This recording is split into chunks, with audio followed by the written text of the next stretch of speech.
You are the one team that really was affected more than anybody else by this group dance. So was the experience of the group dance enough for you to take the hit in the overall score? Of course it was. Working together with Michael, Aaron, Mark, and the female pro dancers for me for the first time, it was a learning experience. I absorbed so much. And, this is the only time that we're going to get to do this.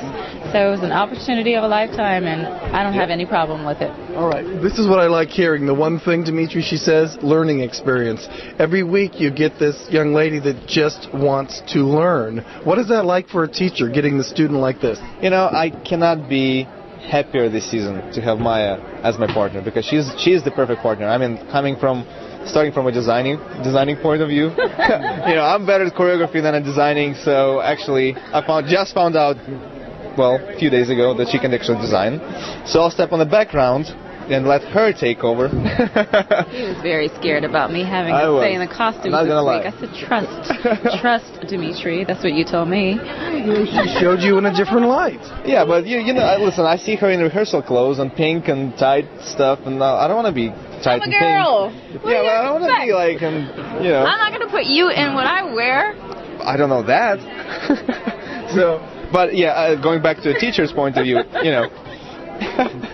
I think we go into Tuesday night, Joanna and Donnie and Kelly and you and Mark DeCoscos, 5 of the 7, have never been in any bottom situation. Yeah. Tomorrow, it's likely that 2 of them will go back and 1 will be there for the first time. So when do the Tuesday jitters begin?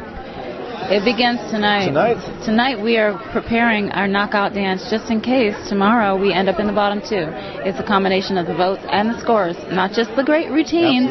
No, it's about every element at this stage of the competition. Yeah, especially now, because the performances are amazing. Everybody is coming up with great routines, great choreography, performance. So it becomes tighter and tighter. The pressure is on. The pressure is on for sure, and anybody can go home. Anybody. All right. So I know you think sometimes I ask odd questions, and maybe I do, but I always find your answers interesting because they always have thought to them. And now I'm starting to think, like, you had good scores all season. These aren't your best, but you're really a realist, aren't you? You think logically. Logically is what you have to think. You can't live in a fairy tale at this stage in the competition or ever. You can ever be content. Never. So that's when, people catch you off guard and pull the rug from underneath you. So we are going to rehearse hard tonight, have our knockout dance prepared. Anything can happen tomorrow, and we have to be ready to execute at all times. Absolutely. It's like this, spoken like a pilot or an air traffic controller. Precision. That's a compliment, see? Again. I was thinking about myself flying a helicopter because I had one helicopter left in my life. Yeah.